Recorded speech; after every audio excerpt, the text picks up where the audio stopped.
Welcome to Southern Sense Talk on Rumble. You are going to love Annie the Radio Chickadee Ubelis and her co-host, C.S. Bennett. You'll find them live here on Fridays from 2:30 p.m. to 4 p.m. Eastern Date Time. Check out their website at Southern Sense, as in commonsense.net. It's that easy, southernsense.net. So sit back and relax. They're informative, fun, irreverent, and politically incorrect. You never know where they'll go, but you'll love the journey.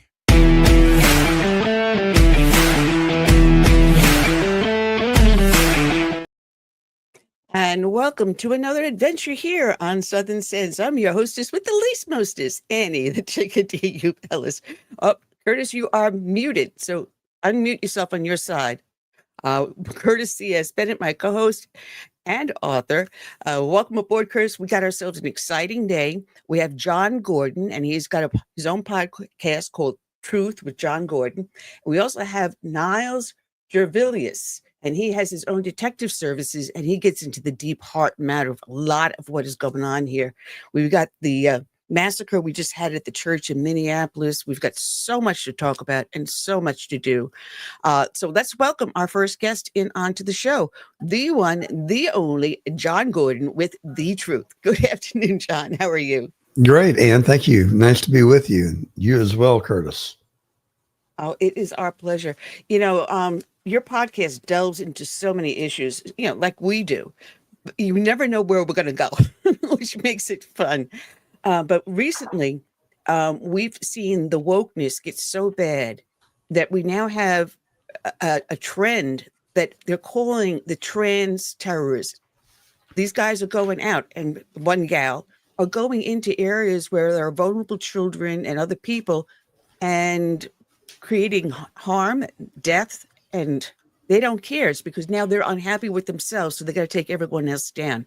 And we saw this just this past Wednesday in Minneapolis. It was sad.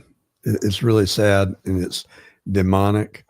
And, I view myself as a good problem solver. I just don't know what the right solution to this is. And it's an illness, and I think that I wouldn't say that it is it's not a pandemic. It's not it doesn't rise to that level, but it is an illness, and we're not being very effective in combating it. And I just don't know what the end game is for them. And that makes it very difficult to come up with measures to prevent it. But then you just don't see these atrocities that I'm aware of, at least, happening in foreign countries. It seems indigenous to the United States. It's strange because I've had this conversation with individuals such as Walt Heyer and others, and I have my own family. I have a member that has gone through that, and it's hard to understand. And going through what now? You're going through the transition. Oh, I see. Yeah. So it's hard to understand why someone can be so happy that they would want to change their body and still remain unhappy. They're looking for something, and what is it they're not finding in life? Maybe it's a guiding figure, like a strong president, or maybe even going back to God. Well, I think that would certainly be a very good solution for people that are not able to find happiness. I've got this paradigm, and I'm not saying that I'm perfect at it by any means, but I think life is really pretty simple. If you follow the 10 Commandments, it takes care of about 98% of all the problems that we see evident on the earth. You take drugs and alcohol and disloyalty to one's spouse out of the equation. You impose a little bit of financial self-discipline, life is pretty simple. It's just when people act out and get off the rails that it gets complicated, I think. Well, I think there's a lot of complicated things that happen in our society. We broke down the family, and there's millions of kids that are now in a single parent family or in foster care. We didn't see this. I've got 3 sons, and 2 of them show no interest in getting married. And they're athletic, tall, good-looking guys. They like girls, but I don't know. I don't get it. One of them was married for 9 months. He got married at our house. We worked on the wedding and the reception for a year. I said, "Gosh, man, I wish you'd made it at least a year, and then your level of effort could have been somewhat equivalent to mine." I don't know. It's a different generation that we see, but these school shootings, I don't think that they're exclusively trans. I mean, in Minneapolis, it was a trans actor, and in Nashville, I believe I recall that, but I don't see that as a pattern necessarily. Do you? Well, there is a group, and it begins with a V, and forgive me for forgetting the name. That is a group that they have traced several murders to, and they're dealing with the trans community. They had on Newsmax last night, I believe it was 8 different individuals over the last couple of years, all trans, that committed mass murder, these rage shootings. So I think it's because they're unhappy. They don't have anyone to reaffirm what they want. They're not getting what they want. So what are they going to do? They're going to lash out, and they're going to lash out with anger, unfortunately. But the signs are there in the community, and yet no one speaks out. He had postings that went back to 2023 on YouTube that said he wanted to do these things, and no one reported it. No one caught it. But heaven forbid you're a conservative to question the vaccine. That was there a question there? Okay, well, your reaction. I mean, are you agreeing with me? Is this that you're seeing on the one side, it's a push from the woke side, the ultra liberal side, and yet if you are like us, a conservative, and we're speaking out against like the vaccine or whether or not COVID actually came out of China and items like that, heaven forbid we question and we get silenced. But we have something that's blatant that says we're going to do harm, and no one reacts to that. Well, I would say that I go along with RFK Jr. He says these drugs that are being given to these children that's trying to transition, a lot of those drugs are trophic drugs, and that changes your mindset, the way you think, and it brings about manic depression sometimes. So, because he was saying there was a period before all of this when we didn't have kids going into schools and killing each other. No. And when you start to look at when all this started happening, this was around the time they was giving kids Ritalin and things like that. Well, that's a good observation. I don't know. I've volunteered in the mental health world for 25 years. We had an organization, and it's still there in Atlanta, the best treatment facility for mood disorders, depression, schizophrenia, bipolar. The outcomes are just phenomenal from Skyland Trail. But I don't know. I just, it's hard to get inside the head of someone who would behave in such a demonic fashion and apparently oblivious to the grief and horror that they inflict on all of the loved ones that are left behind from the victims. And it just makes your heart bleed for those people. You said something important, because this is something Trump is bringing back through an executive order, returning facilities for people with mental disorders, for the homeless, to help them turn their lives around and get back to becoming an active member of our society. I mean, I grew up in the age where Yeah, I remember the reports on 60 Minutes or whatever about some of these mental institutions and the lack of care they were getting. But today we're better. We have more knowledge. We have more technical ability to help these people.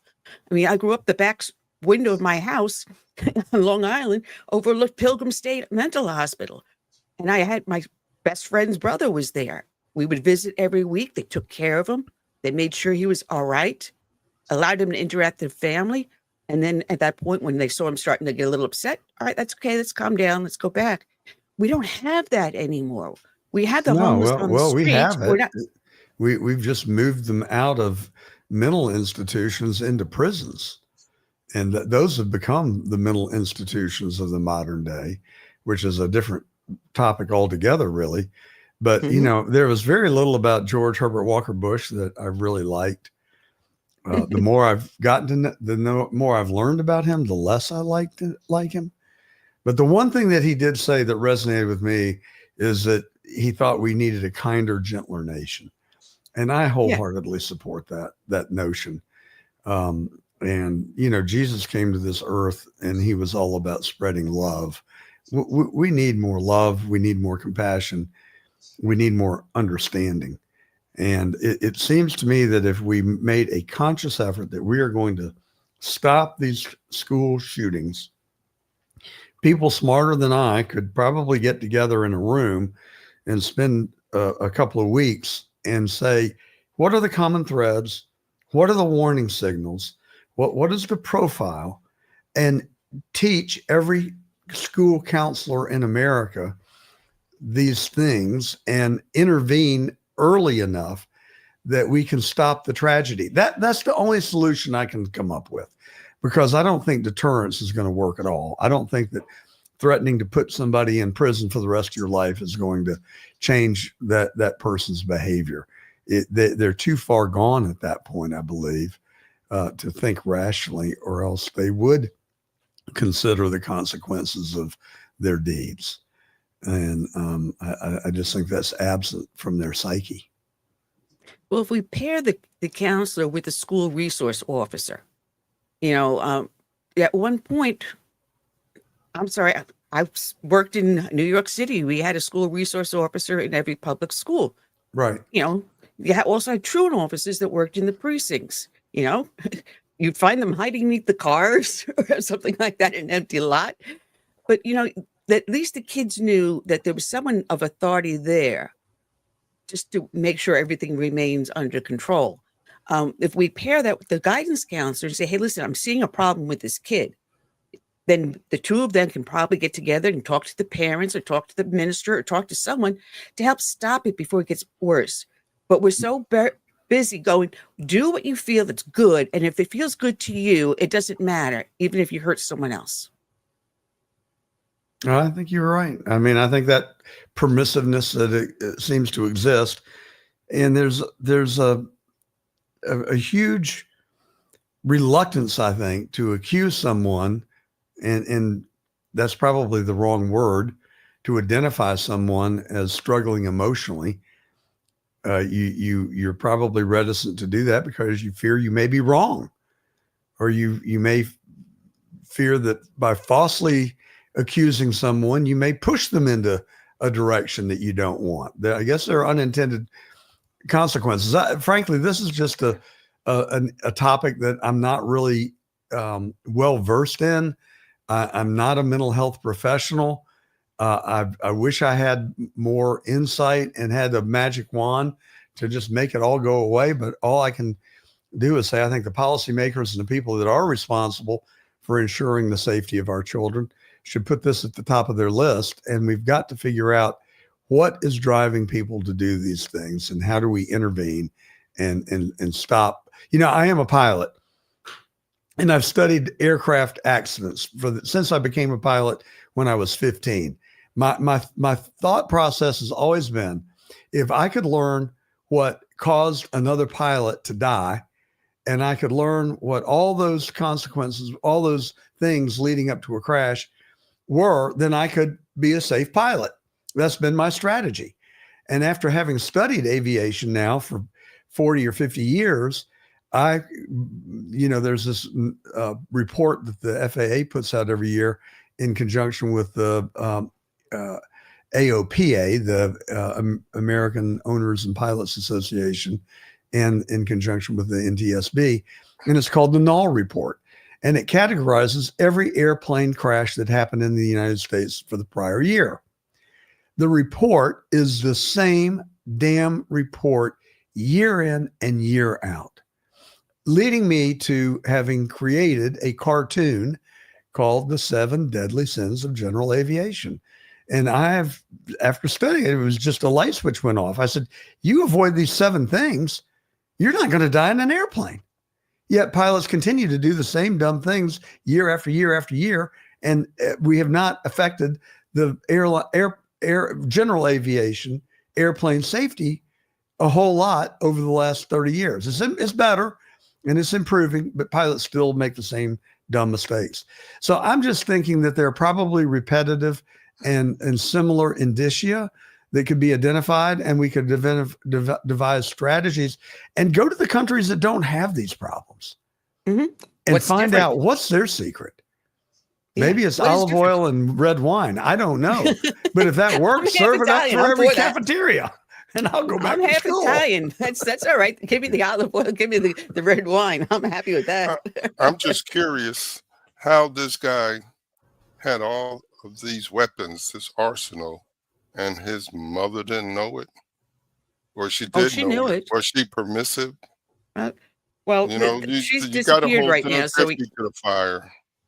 Yeah, well, she's disappeared somehow, and she's hiding behind an attorney. So I guess she knew a lot more, and maybe she's the responsibility. Because I'm sorry, someone had to have seen something. Yeah. You'll get me on my soapbox going down this path, because I think we've been lousy parents. Yeah. We want to be our children's friends rather than their parent. And it just does not work. Look, I'm 72 years old. I've raised 3 sons. I'm very proud of them. They've turned out good. My wife, we never fought about money. We never fought about, there was no infidelity. We didn't fight about anything except child rearing. And I'd say, you took them to Chuck E. Cheese, then you took them to Whitewater, and now you want to take them out to McDonald's for a Happy Meal so they can play in the park. Enough. Stop it. They need to grow up in the real world. Yeah. And this merry-go-round of one stimulus to the next, you just got to get off the merry-go-round. She's in the next room. She's going to come in here and beat my ass. But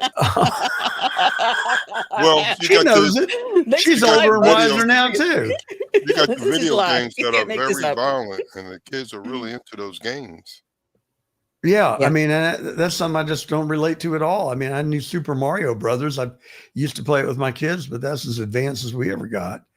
But I grew up riding my bike and playing basketball in the backyard and throwing the baseball.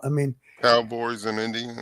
Oh, Cowboys and Indians. That was one of my favorites. And we had Captain. Well, my father couldn't understand. He made a wooden gun for my brother so he can play Cowboys and Indians, and he's 4 years older than me, and he couldn't understand why I wanted one too, because I wanted to play Cowboys and Indians. Hey, yeah, kids are kids. Let them. It did not mean I was a boy.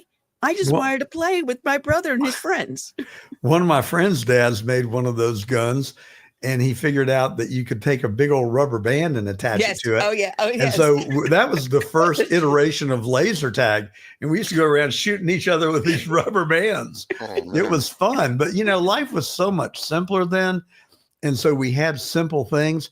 This is a solemn truth. I lived on North Main Street. My grandparents lived on South Main Street. I'm going to say it was 7 or 8 tenths of a mile.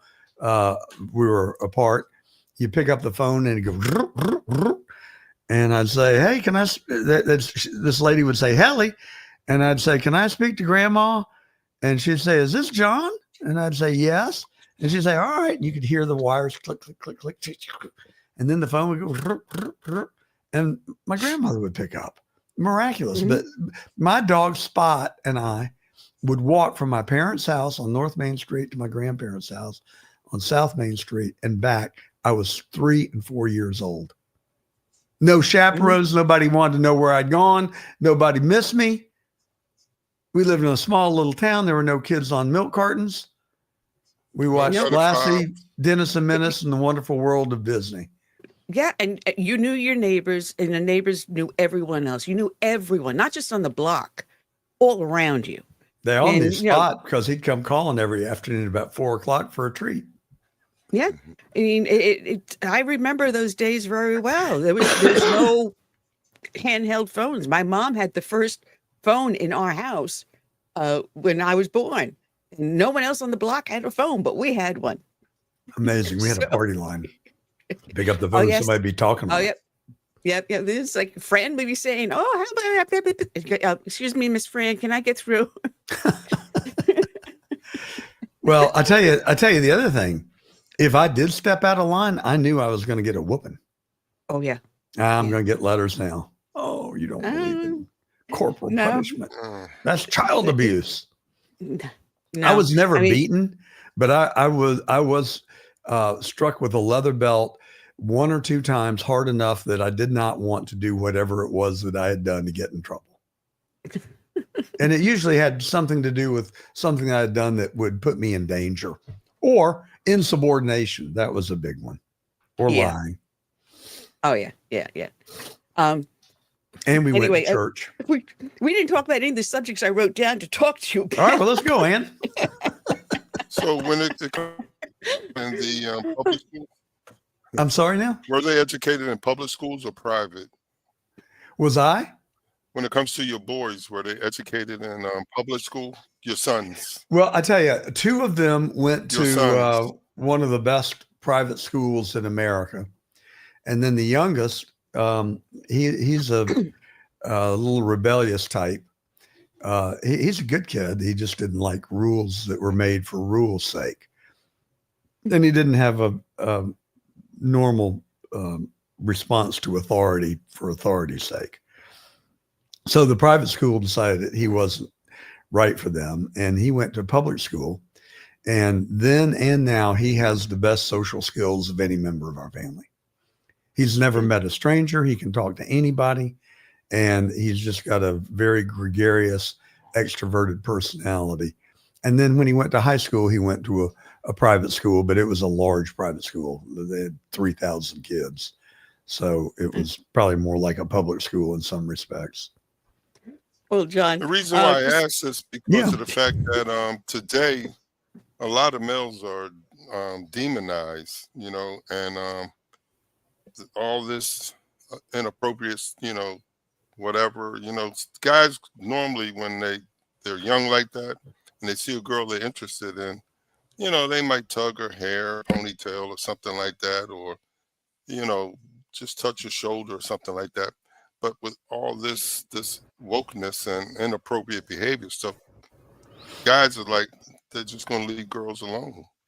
They don't want to go through the hassle of being charged with harassment or whatever. Well, yeah, we have to look at the way we're raising our children, and that's the number one problem. We have allowed too much permissiveness. Totally. We've taken away the control of the parent. So now when the child goes to school, it's the teacher, it's the counselor, it's the nurse, it's someone else. It's not the family.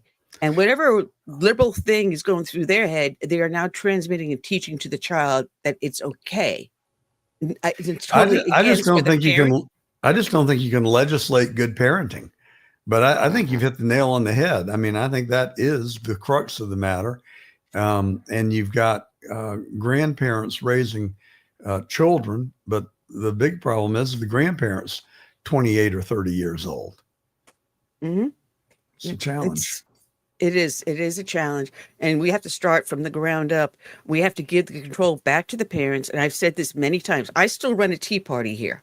And I say, you have to get involved in local government, whether it's the dog catcher, the school board, or your council, or whatever it's called. You have to know what's going on because it starts from the ground up. And the control of the schools means you need to do grassroots. And I'm proud to say here in South Carolina, in graduating kids meeting their grade level or exceeding, we are #1 in the nation because we started grassroots here. Amazing. We encourage everyone to go to phenomenal. school boards. We've changed the school board chair several times until we finally got one in there. We changed the school superintendent until we got one that's a fantastic. And the two of them work so well together.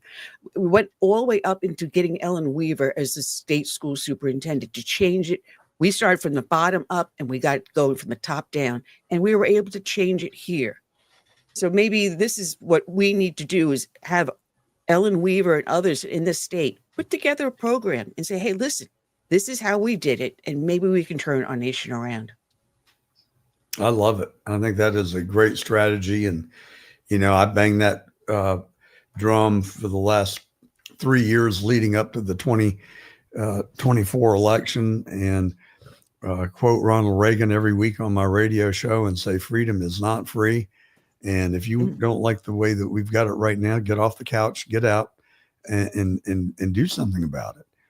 And it is up to each one of us individually to do just that. And I think that if anything, November the 5th, 2024 proved to us is that the American people are engaged now, and they were shocked into reality, and they got it, and they turned out in absolute record numbers. The Amish typically in Pennsylvania show up with about 3,000 Amish go to the polls. On November the 5th, 90,000 Amish went to the polls. And that's the kind of participation that we all need to assume as our civic responsibility. That's a bare minimum, is to go vote. But people should get informed. And I agree with you. So few people show up at city council and school board meetings that when somebody does show up, they actually sit up and listen. Mm-hmm. I know. I've gone up there with signs and everything else. My council sees me, and then it's like, oh. But we get it done. We changed our council, and we've changed our school district. We can do it if we start here at the grassroots. And I think that's what it's all about. Half the stuff I had written for you, I didn't even come into, because we mentioned voting, and one of them was the absentee ballot. And in the 2020 election, I was getting people calling me saying they were seeing ballot harvestings at nursing homes where people were not even coherent enough to know these ballots were going in 2020, which gave us Joe Cunningham, Beer Can Joe. It was egregious. And I'm so tired of hearing about the big lie. That is the biggest lie. Even to this day, journalists will say President Trump tried to overturn the 2020 election without evidence. Well, let me tell you, I was a lawyer with on a challenge in Fulton County, Georgia. I've seen the evidence. I've talked to the witnesses, and I've played devil's advocate with the forensic accountants. Fulton County alone had 40,000 illegitimate, unlawful votes. The state of Georgia, 400,000. And so why would any member of the media want to perpetuate the biggest lie when don't they want to live in a free country? And if we don't have our franchise, we're no better than a third-rate country anywhere you can find them in the world. And I would just think that, and I've said to journalists, don't you want your son and daughter to be able to live in the country that you grew up in, where the First Amendment is really meaningful and where you can go to the polls and vote your representatives in and out of office? Don't you want that? Well, if you're going to continue to write this garbage, then you're the threat to democracy. Well, John, we're down to our last few seconds with you. Where can people find you? Well, you can see all of our episodes on johngordon.tv, and we're on the John Fredericks Radio Network and the CDM.press network every Saturday and Sunday from noon to 2 in Atlanta, Nashville, Richmond, Norfolk, Pittsburgh, Philadelphia, Morgantown, West Virginia, and Lynchburg, Virginia. And we're also on all the social media, the traditional outlets that you would go to: Facebook, X, TikTok, Instagram, Getter, Rumble. And we also are on Spotify, iHeartRadio, Apple Podcasts, and Amazon Music. How'd I do, Anthony? He gave me Well, a cheat John. sheet. I always leave stuff out. Well, And- it has been a pleasure. I mean, we welcome you back anytime. Well, And I say thank you very for the much. hard work. And you can certainly email me if you have a bone to pick, johngordontruth@gmail.com. I promise to read it and I will respond. Or maybe Well, block you. I don't know. One of the three. Well, John, thank you so much. And you have a blessed day and enjoy your weekend and happy Labor Day. Take Happy care. Labor Day to you all as well. It's been a Take pleasure. care, John. Thank you. Come back again. All right, we've got our other guy in the green room. Let's bring in. I'm going to mispronounce his name. Nils Grevillius. I hope I said that correctly. Did I? Well, you were pretty close, Anne. It's Nils Grevillius. Nils like the plural of nothing, lots of nothing. Well, you're far from that. Very, very far from it. It's like today's guest, though, I have a whole list of topics to talk with, and everything has gone upside down, inside out. But that's what live radio with podcasting TV does. So no worries. All right. You have your own PI firm, and you're the author of a book called The Last Lawman. I believe that's just coming out just now. It's coming out in June of 2026. Your friend John Gordon is a great American, and I always like listening to him. I had the privilege of being on his show once, and I hope to be on there again.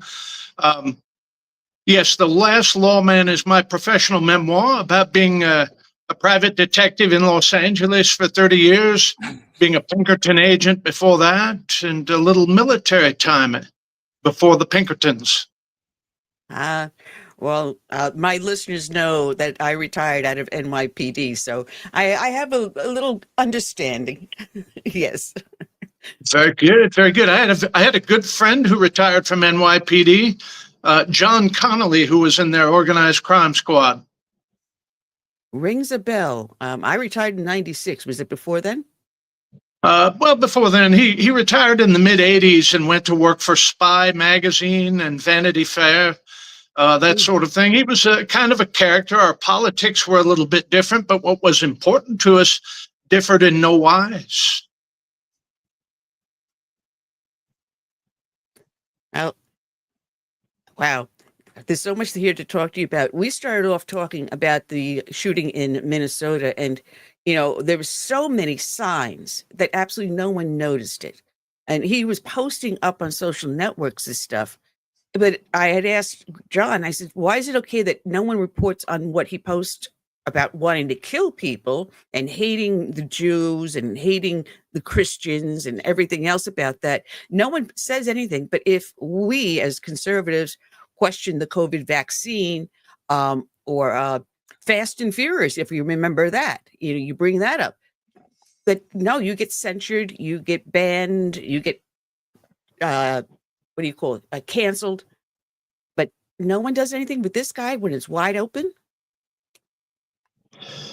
Well, the purpose of these laws isn't to protect the public. The purpose of the laws is public relations on the part of the governments that pass these things. A law is meaningless if it's not enforced. Let me give you an example, a glaring one. A few years ago, the United States Supreme Court handed down a ruling called Bruin regarding concealed carry, and that it is a constitutional right. But you'll notice that they still aren't issuing carry permits in New York City. They're not issuing them in DC. And they have all sorts of legalistic reasons for doing it. As long as there's no clear, bright, shiny line with an enforceable sanction against public officials who willfully violate the Constitution, our rights are notional. And much of the laws that are passed by legislative bodies are meant just to be public relations. And then when some body goes to enforce the law, say the Immigration and Naturalization Service, they react hysterically, like, how could you even consider enforcing that law? To the letter or the spirit even. I've seen this in Los Angeles. I've been practicing in Los Angeles as a private detective since the early 90s. They don't want immigration laws enforced. Our government doesn't want that at all here. They've given over what were the minority communities of central Los Angeles. They've given it all over to illegal aliens from Central America. I won't call them immigrants. They're immigrants in the same way that a rapist is a sex partner. And they deported all of the African Americans who were aircraft workers, cops, school teachers. They all got sent out to the 909 area code. And it's without consequence that these politicians do this. They can violate the law over and over and over again, and nothing ever really occurs. Governor Waltz signed a red flag law into action in Minnesota. Did Robert's parents ever make a report that their son might be a danger? I'm not going to dignify this insanity of transvestism by calling this dead man Robin. No. He himself even said that he was just sick of it. He was no longer getting the benefit, the emotional charge that he got from LARPing around as if he were a female. So yeah, these things occur over and over again. Do you know where this young man worked? What his course of employment was? He worked at a cannabis dispensary.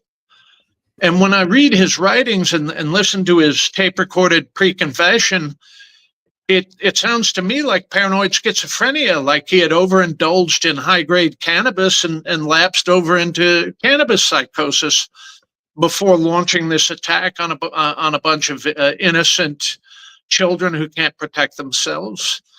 What is our government for? Is it daycare for people who couldn't get a job, a real honest job?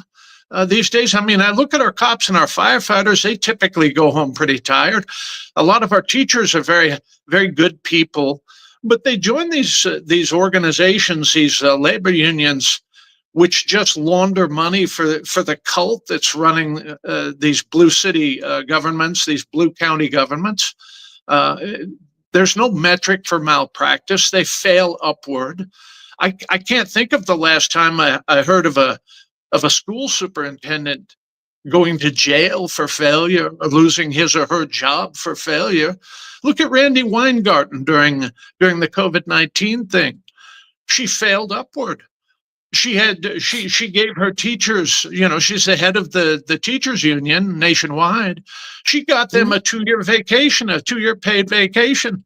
And none of them faced any sort of consequence for failing children in any way. No, it's called the Peter Principle, isn't it? You promote someone up to the point of failure. Right. Well, okay. So in the U.S., I was a soldier, Ms. Bellis, Mr. Bennett. And in the United States Army, we called it F up and move up. Okay.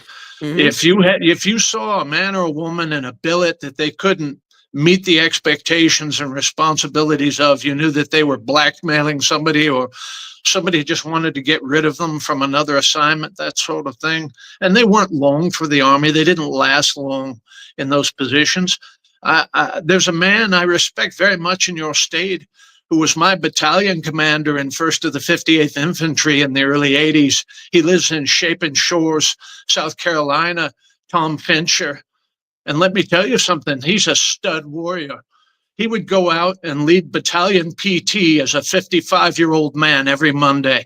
We'd run 6 to 8 miles with that bandy-legged old man with his eyeglasses on like he was leading us into combat. The man commanded A Company 2-5 Cavalry in the Yadrong Valley of Vietnam, and he took every day of his assignment as a battalion commander of American soldiers as serious as a search warrant. At the time, I thought he was a jerk. I was 18 years old, 19 years old. I didn't want to run 8 miles in the hot Georgia sunshine. I didn't want to fill sandbags, things like that. But that's what you signed up for when you're a soldier. He was a traditional Southern gentleman. He went to Clemson, and the man was a staff sergeant before he ever became an officer. He has my unending respect. What we have now is we have people who hold office and have a little bit of power, that sort of thing, but they never use good judgment. They always want to be alibied by good intentions. Well, let me tell you something. where I come from, there are no good intentions without good judgment. Yep. No. Well, Curtis has served in the Navy during Desert Storm, and if you remember Serpico, the book that was centered around the 9/0, that Right. was my command. That was a That hell was of a my thing, command. wasn't it, Ms. Bellis? It was interesting. It was interesting, and I was not a young kid when I went in. My father worked for the New York Times. I was born in Flushing, and he was the only New York Times crime reporter to have a carry permit from the city of New York. Mm. That was in 1963. Yeah. There was a lot of mean, bad stuff going on in New York at the time. And here was one of the weird things that I saw. Maybe Mr. Bennett saw this as well. The leftists romanticize criminality. I'm not talking about good government Democrats. Leftists romanticize criminality. After Jack Maple and Rudy Giuliani and Bill Bratton and the hardworking, hard-serving men and women of the New York Police Department cleaned up that criminality problem in the city, the leftists screamed and cried and tore their clothing and their hair, and they bemoaned the lack of criminality in Times Square. They cried about people being able to safely ride the subways at night. Now they've turned it back into, the Gotham hellhole of Batman or something like that. And they romanticize this like it's the coolest thing in the world. I can't stand them, and I can't stand it. It's the same thing in Los Angeles. We've got 6,000 people living in the landscaping of our freeway system, living and dying of fentanyl overdoses, alcoholism, getting run over by cars when they're disoriented from drugs and whatever else. We have 6 people landing at the medical examiner's office in Los Angeles County every single day of the week from fentanyl overdose or heroin overdose. Most of the stuff called heroin now is fentanyl. It's not profitable for the cartels to refine heroin from opium poppies anymore. It's all synthetic. Much higher profit margin for them and for our southern neighbors. Highly addictive. Highly addictive. Highly addictive. A much higher profit margin. A package the size of a football can kill 180,000 people. We have more people dying of fentanyl overdose, except our slimy male model governor here in California goes out and says that more people young people die of gun violence every year in this state than everything else. He's got his head 16 feet up his leftist launcher, is what I will say. I'll use the cleanest possible language that I can. I think Mr. Bennett understands precisely what I'm getting at. Probably does. So does Ms. Ubellis here. Well, they practically destroyed San Francisco. I was there a couple of years ago when tent city everywhere, people sleeping in the streets, urinating, defecating. San Francisco, I was glad to leave. That used to be the most beautiful city in the Western U.S. Yeah, it was.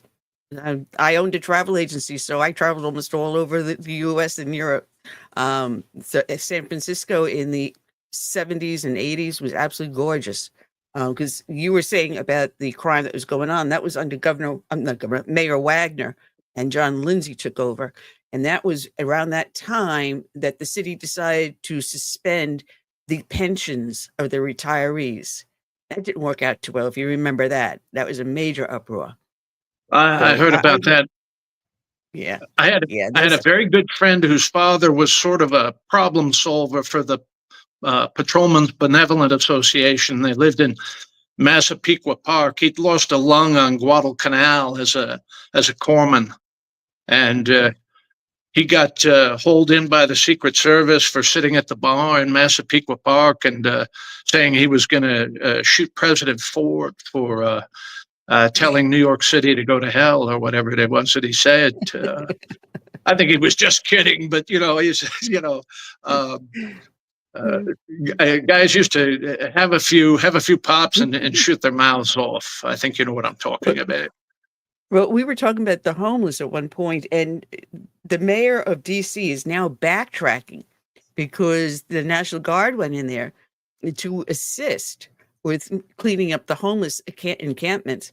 Now, the National Guard by law cannot perform any law enforcement, what do you call it? Brain fart. Duties. Operations, any law enforcement duties, right? They're not there to enforce laws, but they can assist the cops in transportation of prisoners or aided to the hospital. They can pick up the garbage that has been there. If you see some of the video of the National Guard, they were walking around with trash bags, just cleaning up. And Right. DC, just by seeing the uniforms there, has dropped their crime rate at a fantastic rate. And Well, it's that just they see the uniforms, they're saying, all right, this is not where this is. The idea of what Giuliani had was the broken bottle. If you see a broken bottle on the street, you clean it up. If you see a broken window, you do something about it. And that's what we did under Giuliani. Matter of fact, his son Andrew, I yelled at one day. He was being a brat. Anyway, but that was the idea. You if you see this small little crime on the corner, don't ignore it, because you got someone behind you going, well, if they ignore that, then I can get away with this. And this is what Trump has done with DC. He says, we're not going to ignore it anymore. We're not going to ignore the trash on the street. We're not going to ignore the massive homeland encampments. We're not going to ignore the broken bottles. Well, I also think the working man and working woman should be allowed to carry a sidearm for self-defense in that city. It shouldn't be status quo for criminality. And this is our nation's capital. What the hell are they thinking? It's like they have the lowest standards in the world, and they get a little lower every single day. Our Congress people, every one of them has some sort of armed security detail, a machine gun squad of guys like me and Curtis to protect them.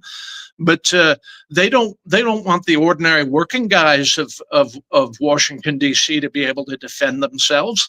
We need to put some of these people in prison. I'm not talking about the street criminals. The street criminals are obvious. It's 1% of the population does about 90% of the damage in a city like Chicago, D.C., New Orleans, whatever. Okay. The politicians need to get spanked pretty hard. And I'm talking about jail time, fines. They need to start taking away the pensions of public employees who willfully violate the law, particularly the upper level ones. They triple dip their pensions. They go from municipality to county to state to another municipality. They'll wind up with 4 pensions and pulling down $1.1 million a year, that sort of thing, with full benefits. And a lot of them never really do any serious work. You know, it's the men and women on the streets enforcing the laws, putting out the fires, rescuing people from themselves, things like that. They go home tired. The only time you see a politician going home tired is when he's been picking everybody's pockets at some fundraiser or something, with certain notable exceptions. Absolutely. Well, this brings us around to this Federal Reserve government governor, Lisa Cook. And Trump says, I'm firing her. And she's saying, well, now she's suing him because she says, you have no cause. Well, she committed a felony on 2 mortgage documents, which are government documents. And if you do that, that's a felony. She lied. Well, they're staggering lack of self-awareness. Those laws are for me and Mr. Bennett and you, Anne. They don't want those laws enforced for themselves. And a lot of these people get voted into office based on their willingness to promise to protect their friends, to reward their friends, and to punish the opposition. Here in California, just below the plantation class Democrats running this state, we've got a bunch of Democrat millionaires running NGOs. It's people with garbage degrees from state-funded a-hole factories. It's daycare for them. And for them, you know, homeless services funds, drug treatment funds, food funds, etc. That's their cryptocurrency, Ann. This is the deep state. This is the deep state that Doge has been trying to clean out, that Trump has been trying to clean out, that we have been screaming about. Fauci and his fellow doctors made money off those vaccines because they put their names on it, and they're getting money from those companies, and they're getting their pension from us. I agree. It's the parasite class bureaucrats. They're parasites. We can't get rid of them fast enough. And they're arrogant, very arrogant. Oh, yeah. Who are you to fire me? Well, he's the president. Right. Right. Absolutely. Absolutely. He does have the right. Well, I'm not going Now- nowhere.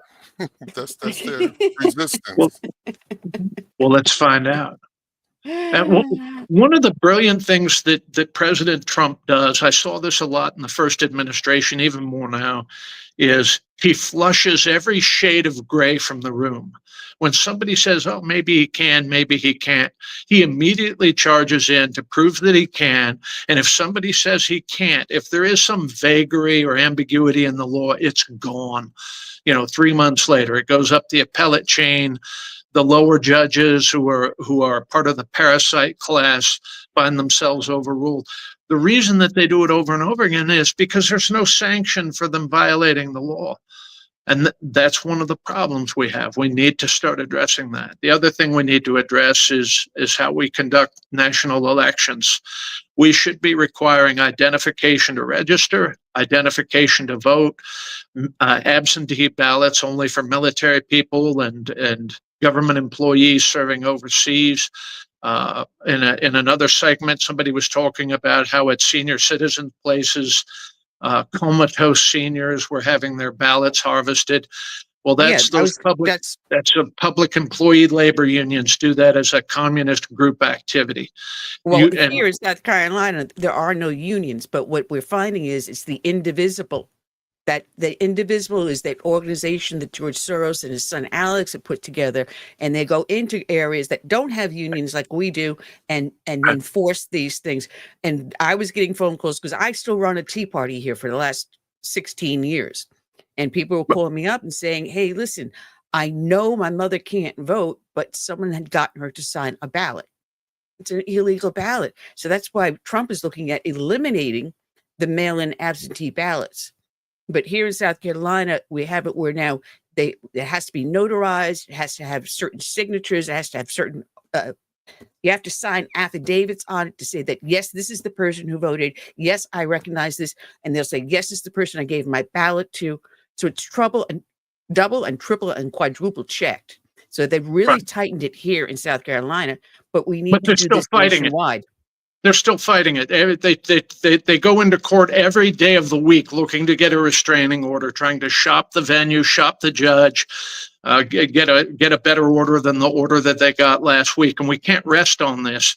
20 years ago, there were like 2,000 volunteer election lawyers in the GOP, and the Democrats had like a whole battalion of lawyers who were paid top dollar to go into court for them all the time, led by men like Larry Tribe and David Boies and Mark Elias. Thankfully, we're getting to the point that we can fight back on this stuff, and we're again flushing the shades of gray from the room. Either it is or it isn't. We badly need election integrity here in California. This is not a 70-30 state. This is a 51-48 state, and it can turn back into a red state if people are allowed to vote. We don't have an organic vote here. Every single thing is synthetic. I can't trust my ballot on any level in this state.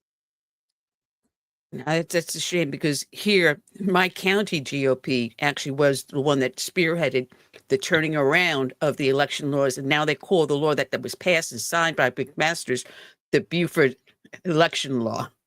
So yes, we can in the grassroots change a state, which is what we need grassroots to start doing in all the other states. And ballot harvesting is a big problem. Absentee ballots are a big problem. What we found that does work is that you limit the early election voting. You don't have it for a full month. You limit it to just a small number of days. And people will always find time to go in and vote. And we turned around and put out 75% voting this past election. 75% voting. That's fantastic. Awesome. Very, very good work. Great respect for how South Carolina operates its government. Yeah, and we sent people into Georgia. We sent people up into other states to help knock on doors to get them out to vote. So yeah, we can do it at the grassroots if you, the listener, is willing to take the effort. And sometimes it's just as much as picking up your phone and sending a text out to someone to say, come out and vote. You contact your local GOP and they're always looking for someone to help them.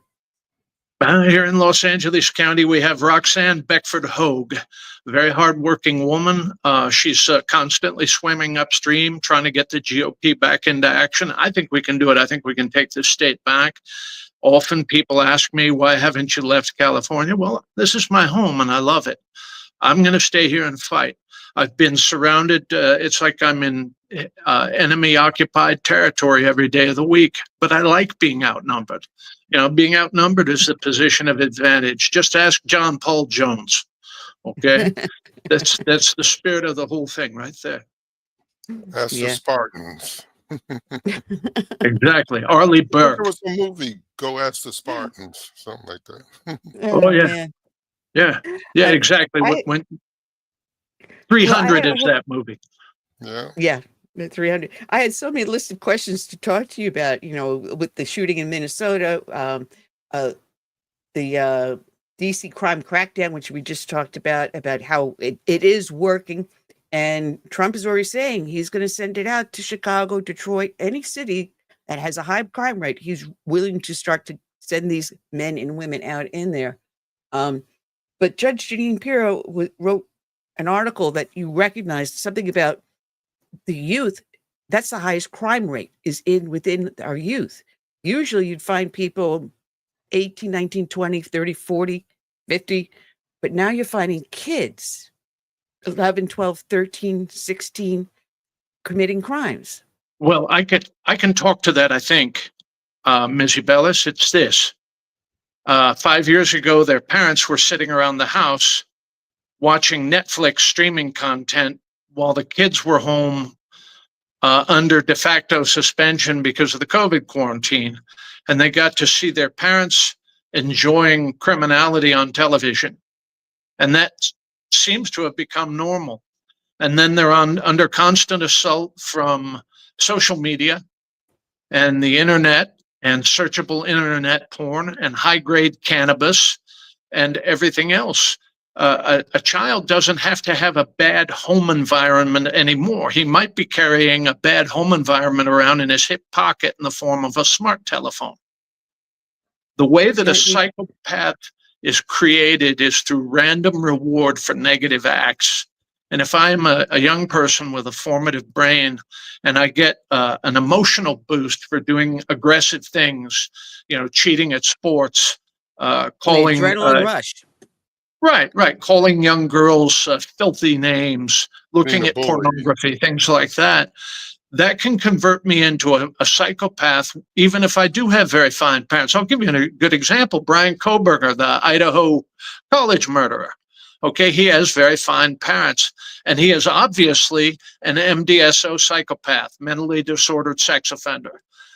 He stalked and murdered those 4 kids because one of them either rejected him or he anticipated a rejection and decided to foreclose the rejection and got a big charge out of that. You'll notice he sat absolutely rock still in that courtroom while the families came in and said how this hurt them, how it broke their hearts. He loved every second of that.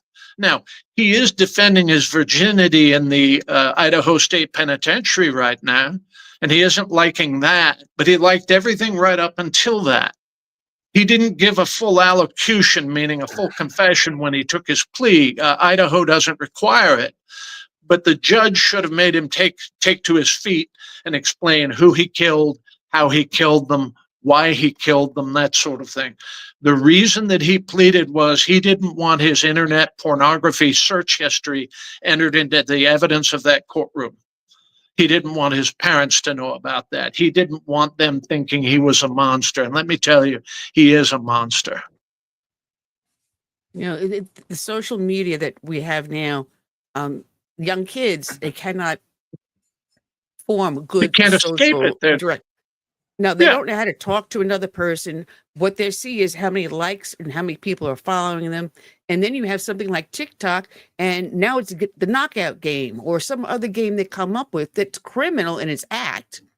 But the kids say, well, if I can do this and post the video, I'm going to get liked by a lot of people and I'm Sure. going to be special.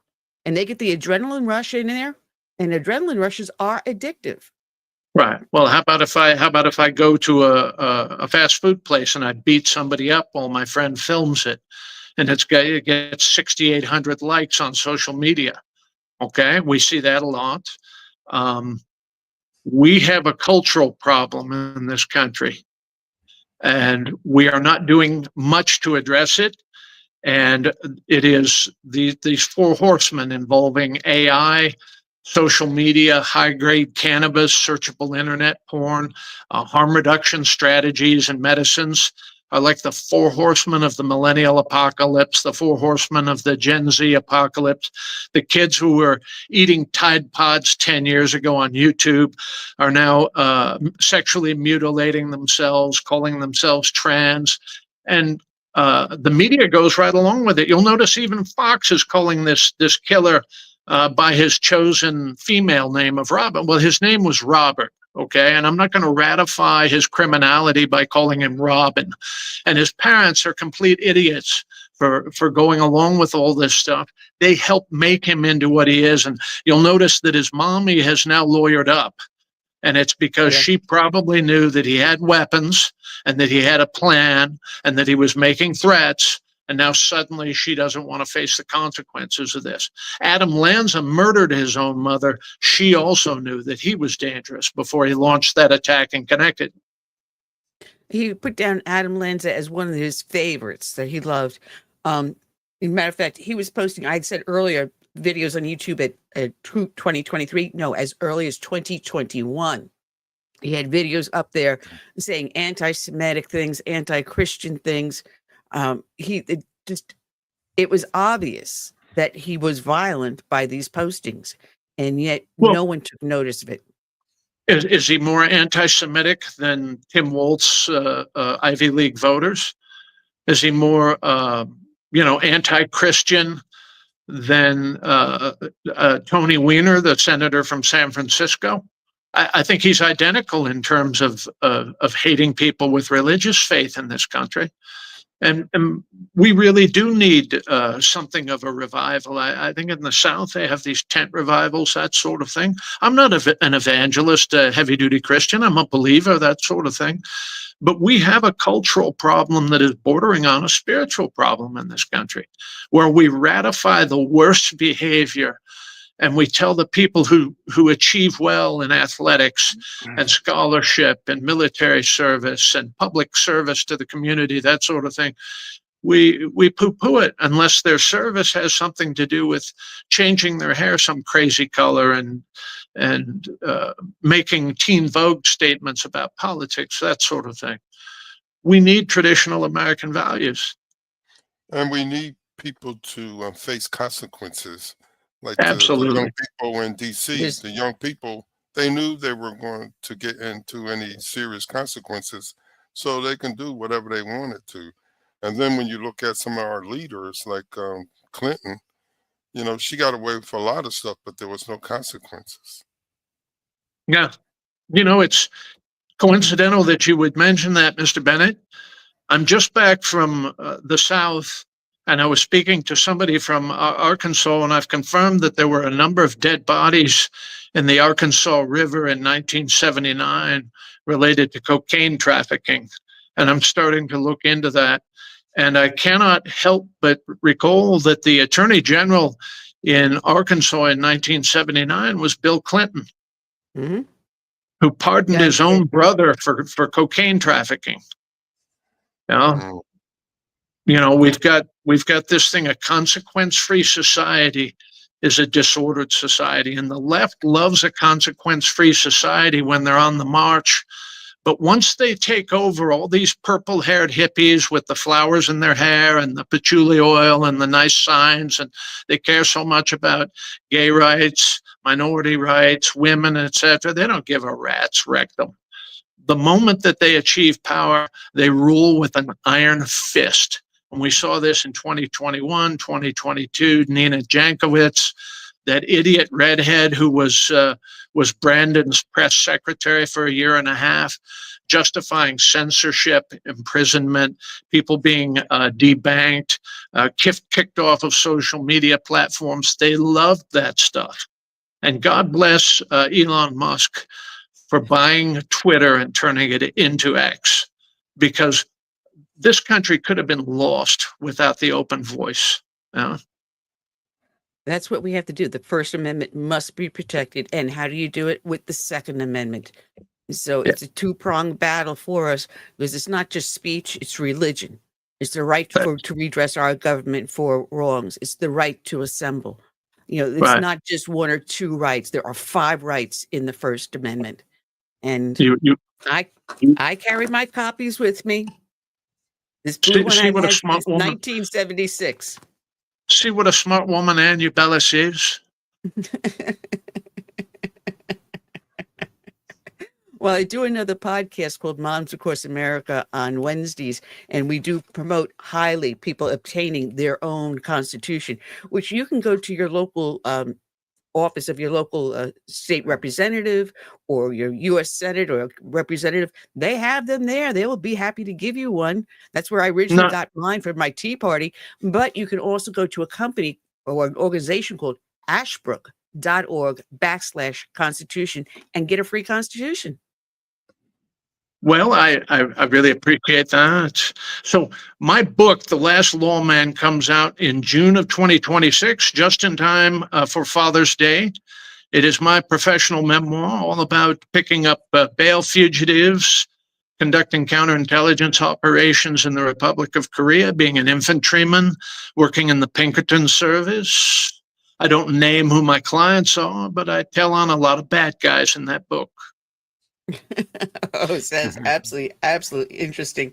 And it is so much fun, because this show didn't go the way I expected, because you were supposed to be our first guest, but John had to switch over. And normally we start off with the dedication to a fallen hero each and every show. So we're going to do the dedication at the end. We're going to take the last 15 minutes with you, but it gives you an extra 15 minutes or so with us right now. Well, so, I'm very grateful for that. In order to make myself into a better private detective, I went through both levels of police academy in California. I self-paid to go through Rio Hondo, which is a high-stress police academy, traditional police academy. I went through Reserve Academy, regular academy, and then I took AOT when I was living in Iowa from Department of Criminal Investigation there. A lot of people think of private detectives as the guys who follow cheating wives and handle insurance claims. I don't do that work. I handle conflicts of interest, public corruption, kidnapping recovery, finding stolen property, the occasional cold case homicide, dead body cases, things like that. It's been quite a bit of fun, and I've learned a lot doing it. Right at the time I was securing my private detective's license, I had to spend 3 straight days on my feet, awake, defending commercial property in the Garment District of Los Angeles during the 1992 riots. 1 block over, Broadway was ankle deep in broken glass and garbage from being looted. And most of the looters didn't have a political opinion of any kind. They were just out shopping. And Los Angeles had been inverted, and it proved my thesis. My thesis was that the politicians would just allow whatever to occur to appease the people putting them into office. And in this state, particularly Los Angeles County, San Francisco County, Alameda County, the criminal class have equity in city government. When you said that, I'm thinking about a recent report that I heard that, and I always wonder about this. Trump is seriously thinking about going after George Soros and his sons. Yeah, For he wants to years, use the RICO. I wonder Use the RICO Act. Yeah, why this guy has never been targeted. But now we have someone that has the balls to do it. I agree. There are going to be a lot of constitutional arguments for not doing it, like the Citizens United case at the United States Supreme Court. But what they do extends way past protected speech. They try to drop a leftist bomb on whatever city, county, or state that they're donating to, and that's the purpose of it. District attorneys like Larry Krasner and that ridiculous George Gascon, whom we had to suffer for 4 years in Los Angeles, incredibly destructive. We're looking also at George Have I Soros lost you? now his indivisible unit that he created with his son Alex. Indivisible seems to be the money funding what is it? Abrego Garcia, the guy that's supposedly under arrest again. Should never have been here. Claims he had rights for a trial when he's an alien. He's not under our jurisdiction. He's under the jurisdiction of his native country. And this is where I think the Supreme Court recently ruled. Yes. Was it the Ninth Circuit? I think recently ruled that a person who is alien to this country is not under its jurisdiction per se. You're under the jurisdiction of whatever country you come from. If you are a citizen here, or if you're a resident alien here, then you are under our jurisdiction. There's a difference. I agree with you. I mean, one of the things that really shocked me once the global war on terror started was we had people, serious legal scholars, some even allegedly on our side, who are arguing for giving Al-Qaeda detainees more civil rights, more protections than we offered the Nazis at the end of World War II. There were Nazi men who had committed atrocities during World War II who were court-martialed by sergeants and lieutenants and shot on the spot during World War II. But we have this collection of terrorist filth in Guantanamo Bay that we've been feeding and housing and allowing to have their own mosque and everything else, and we give them every protection of the United States Constitution. We should have dangled those bastards 20 years ago. Yeah, once you release them, they come back and they commit more atrocities against us. You're not protecting ourselves. We're not protecting our nation. We're protecting a criminal. And that's not what our government is here for. Its main purpose is to protect us, not to control us, but to protect us from enemies within and without. And then let us rule ourselves. I agree with you, and I agree with Mr. Bennett. And the hard left has partnered with the jihad every chance that they get. You know, they're happy to wage war on this country. When I see something in what's supposed to be our side's media characterizing these people as pro-Palestinian marchers, or they're Black Lives Matter, or they're this, or they're that, all they are is Marxists, and it's the same people over and over again. It's Indivisible today. Yesterday it was Acorn. The day before that it was Occupy. 2 weeks ago it was Black Lives Matter. A month and a half ago it was No Kings. But it's always the same Marxists, and they feed off of our money through these NGOs that pay them. Here in Los Angeles, there's an NGO called Chirla, and they're the ones paying for all of these riots against ICE operating in Los Angeles, and it's always with our taxpayer dollars. You cannot have a sustained riot in one of these cities without having partners in city government, which is why riots occur over and over again in Portland and Los Angeles and New York and Chicago, that sort of thing. And this is where it's the Ku Klux Klan is what it is. And this is where the law enforcement is not being able to do what they should be able to do. Because if you're giving them money and they're buying equipment to do these riots, whether they're vests or their axes or baseball bats, you are aiding and abetting. Even if you are an NGO, you're giving them money and this is what they're using it for. You are part of the criminal act.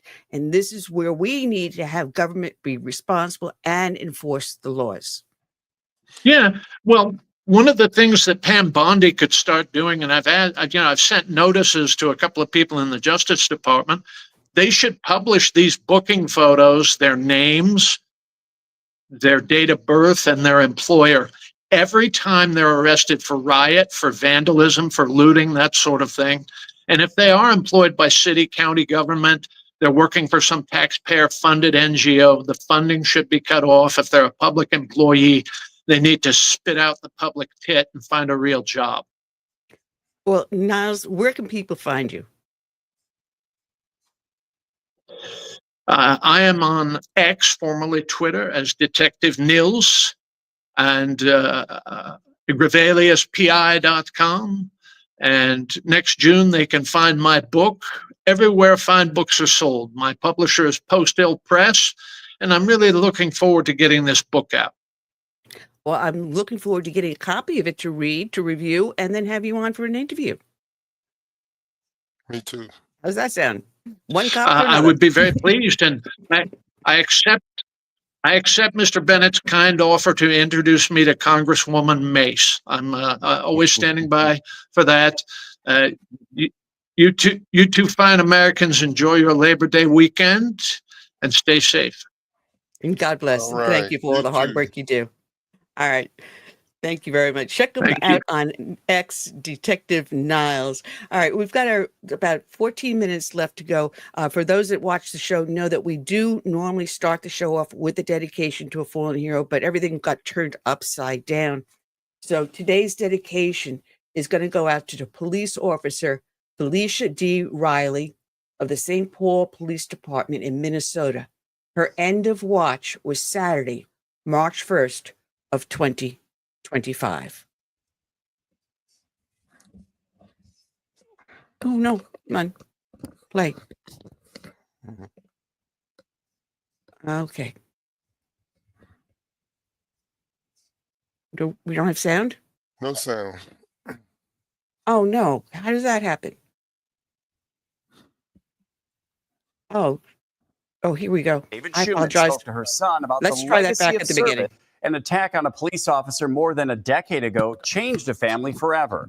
The St. Paul Police Department Retirement Association says Officer Felicia Reilly is the first woman to die after injuries in the line of duty at the department. David Schumann spoke to her son about the legacy of service his mother leaves. Felicia Reilly dreamed of being a police officer her whole life. She got to do it in the city that had her heart. She really loved serving the people of St. Paul, and St. Paul was the city she loved. She wanted to be a St. Paul cop. In 2010, though, a man attacked her on a 911 call, kicking her in the head repeatedly. Felicia suffered a traumatic brain injury, one her son Ben says she never recovered from. We lost our mom that day. If you ask my dad, her end of watch was 3/24/2010. She never came home from that call. Ben says his mother didn't live a normal life after that. She died Saturday at the age of 67. She was very much a family person, and she was no longer able to play with her grandchildren from very quickly after the injury. She had a chronic headache all the time. She had quadruple vision, double vision in both eyes. Towards the end, she started to hallucinate. The St. Paul Police Department wrote in a Facebook post, "Those who knew Felicia remember her as compassionate, devoted, and an inspiration to many. Felicia was a hero and she'll be profoundly missed." A spokesperson says SPPD is in talks with the Reilly family and state officials about giving her a police funeral with full honors. We do consider her injury to be a line of duty death, and we just want the city to recognize her sacrifice. Felicia became an officer a bit later in life than what's typical. She joined the academy when she was 39 and already a mother of 5.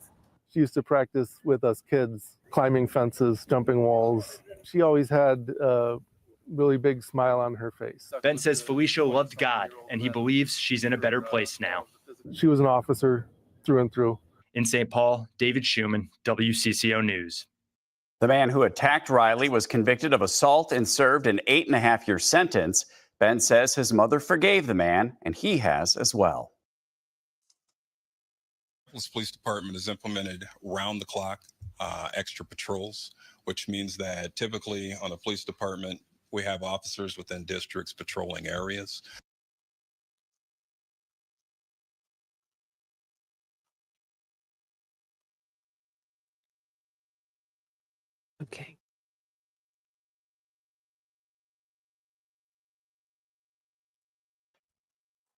Officers from across the state gathered today to celebrate the life of a beloved police officer. Felicia Reilly died earlier this month. For 15 years, she battled injuries from an on-duty attack in St. Paul. Jason Rantala shows us why loved ones and friends say that they were truly blessed to know her. Well, Officer Felicia Reilly's passions included traveling and following her faith. Those close to her say she absolutely loved being a St. Paul police officer. She showed compassion. She showed caring for the smallest, the least, and the greatest.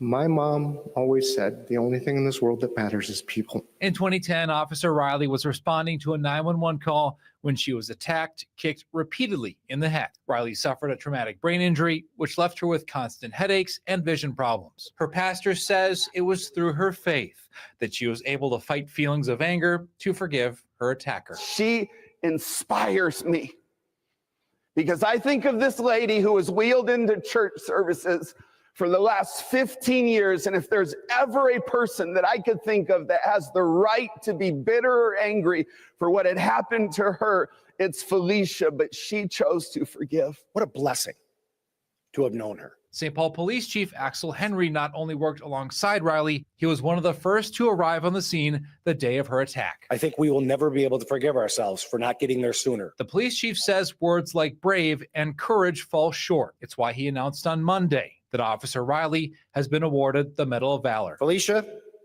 your life may have been cut short. Grandpa, rest easy, our brave friend. We'll take it from here. Jason Rantala, WCCO News. Officer Reilly's injury is considered a line of duty death. She is the first female officer in St. Paul to be killed in the line of duty. Something, please call us and we'll be right there for you.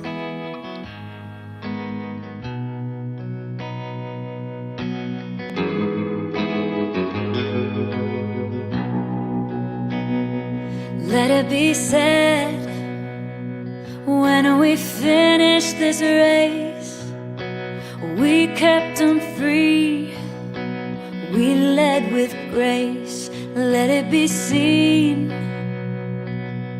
from sea to shining sea, beautiful America, living our legacy. Oh, Father, Mother, Sister, Brother, oh,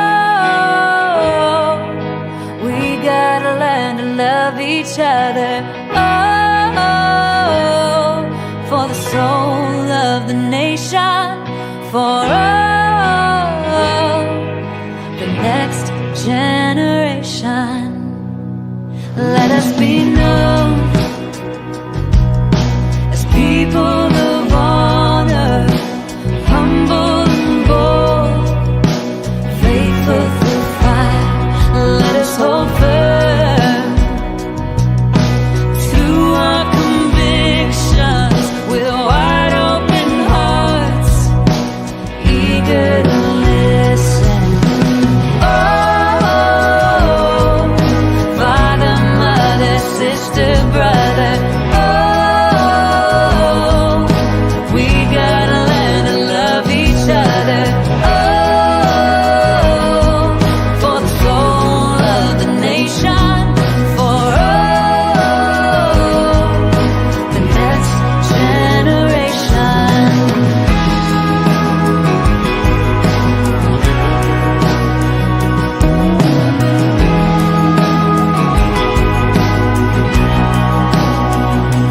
Let us make room.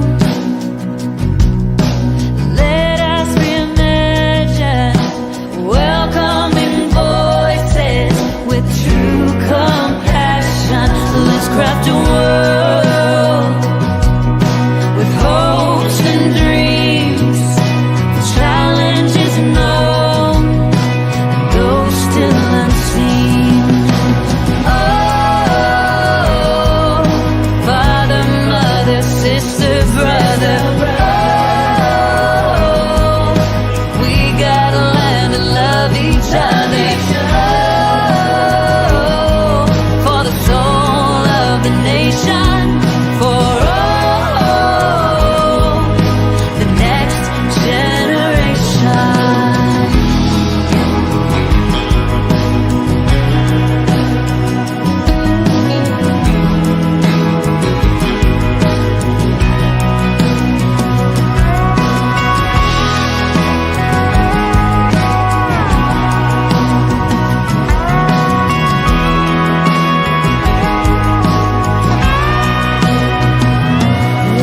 be sure when our time has come, we gave them hope, we made them strong.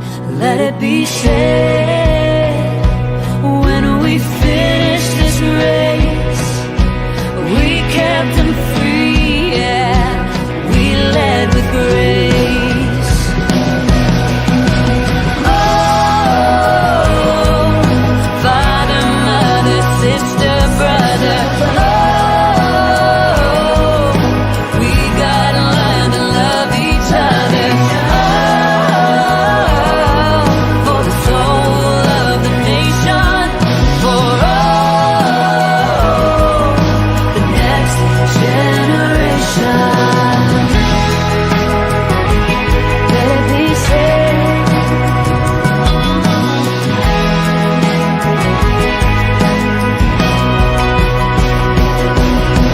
Oh, father, mother, sister, brother, oh, we gotta learn to love each other. Oh,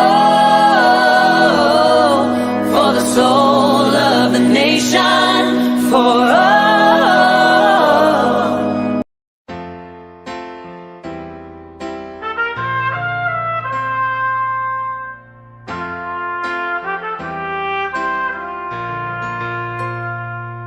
I'm praying for this land I love, America, America, the home of the free.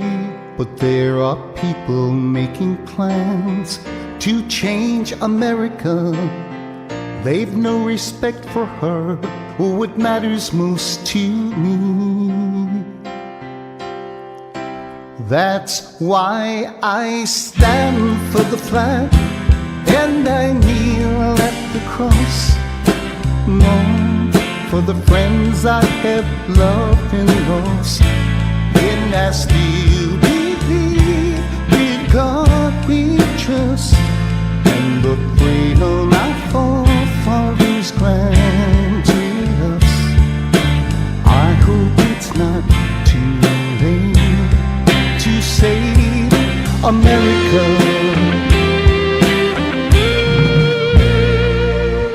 Do you hear our battle cry across America? We've got to rescue her. You know it's up to me and you to see the truth behind their eyes. Don't change America. God bless America and the red, white, and blue. That's why I stand for the flag and I kneel at the cross. Mourn for the friends I have loved and lost. And I still believe in God we trust, and the freedom our forefathers granted us. I hope it's not too late to save America.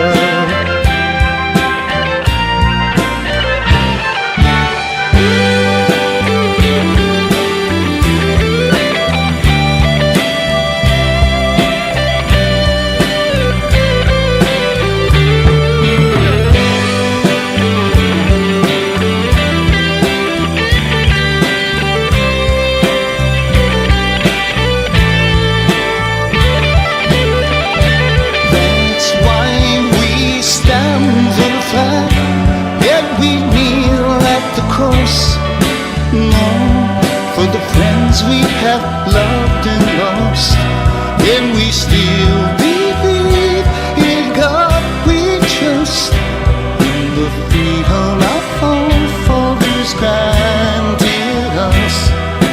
We know it's not too late to save America. Save America. Let's save America. Together we can save